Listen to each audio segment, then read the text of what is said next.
Aí as pessoas confundem muito o que Foucault está fazendo. Mas o Foucault, no final da vida dele, ele começa a se preocupar com a Grécia. Ele vai se preocupar inteiramente com a Grécia, abandona os chamados século XVII, XIX, ou mesmo século XX, que foram os investimentos iniciais dele, e vai investir na Grécia. Ora, quando nós vemos um filósofo do século XX, nesse século tão atordoante dos fracassos das revoluções, etc., né, atordoante para nós aqui, vemos um Foucault retornar à Grécia, às Grécias do 5 e do 4, a impressão que nós temos é que Foucault abandonou o campo de batalha e se encaminhou para as curiosidades, mas não é nada disso. O Foucault se dirigiu ao século IV, ao século V, para fazer o seu investimento teórico, ele é exatamente um espinosista. Ele está se dirigindo para ali, porque a partir dali ele vai trazer alguma coisa de novo para nós, certo? E quando ele faz esse investimento, o que o Foucault vai descobrir na existência da Grécia? O que ele vai descobrir de original nos gregos? É que o grego traria uma questão que esses grandes pensadores de Grécia, esses grandes helenistas que nós temos, grandes sem dúvida nenhuma, que vai do Vernon, Victor Goldschmidt, todo esse grande grupo de helenistas que nós temos, ninguém tinha visto isso. Foucault começa a verificar que o grego vai trazer um processo de vida altamente original, que é a preocupação de produzir uma vida livre. Estranho isso, estranho. Um povo, né, os gregos, que nós sabemos que produziam metecos, produziam escravos, produziam coisas mais estranhas, simultaneamente eles trazem a preocupação de produzir uma vida livre. Eu vou apresentar isso muito rapidamente e a partir daí eu tenho certeza que vocês vão começar a entender o que é liberdade e o que é pensamento. Muito bem. O grego, ele tem duas práticas dentro da existência dele. O grego, que eu estou falando é o cidadão grego, ele tem duas práticas na vida dele que são muito evidentes, qualquer historiador de Grécia nos ensina isso. O grego se preocupa em administrar a sua cidade, ele se preocupa em produzir as leis, aí ele inventa a palavra diálogo, aí ele começa a constituir a lei na ágora, certo? Ele começa a organizar o seu campo político, ele mesmo produzindo as suas leis. Quer dizer, o grego começou a tornar a lei produto das práticas dos corpos, né? As suas próprias vidas, suas próprias relações, produzindo as leis da cidade. Então o grego é um homem que se entende como dotado de um grande poder. Qual poder? O poder de produzir a organização política da sua cidade.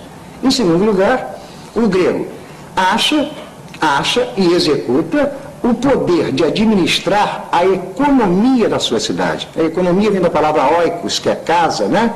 Então ele tem essa preocupação de produzir a economia da sua cidade. Então o grego traz dois problemas com ele. Quais problemas? Ele traz o problema de ser aquele que tem o poder de administrar a sua cidade e aquele que tem o poder de administrar a economia da sua cidade. E ele pensa, o grego, como eu poderei ter poder sobre a cidade ou ter poder sobre a casa, se eu não tiver, em primeiro lugar, poder sobre mim mesmo. Né? Então, o grego, ao fazer essa prática de poder sobre a cidade, poder sobre a economia, ele libera uma terceira questão, que é o poder sobre si próprio. E ao levantar essa questão de poder sobre si próprio, é exatamente o momento que ele está levantando a questão da liberdade do pensamento. Por quê? Porque o grego vai achar que a única maneira que ele pode fazer uma prática de poder, de administração, seja da cidade, seja do seu campo econômico, é um momento em que ele tiver poder sobre si próprio. E a partir daí o grego inventa uma prática muito nova, que se chama relação agonística de si consigo próprio. O que é isso? O grego coloca que todos os homens trariam dentro dele múltiplas forças. Forças que tenderiam para o fora, forças que tenderiam para o religioso, forças que tenderiam para o supersticioso, forças que tenderiam à submissão e forças ativas. Então, o grego vai colocar que um homem só pode se constituir livremente se ele realizar a si próprio como um campo de batalha, se ele realizar a si próprio como um confronto de forças. Forças vão entrar em luta dentro de si próprio, é isso que o Foucault está chamando de confronto agonístico, exatamente a maneira espinosista, forças que vão entrar em luta, em confronto consigo próprio, para produzir uma vida livre. Ou seja, o homem é livre na hora que as forças ativas dominarem as forças que tendem à submissão. O grego está produzindo, a partir daí, o que se chama uma estética da existência. O que é isso?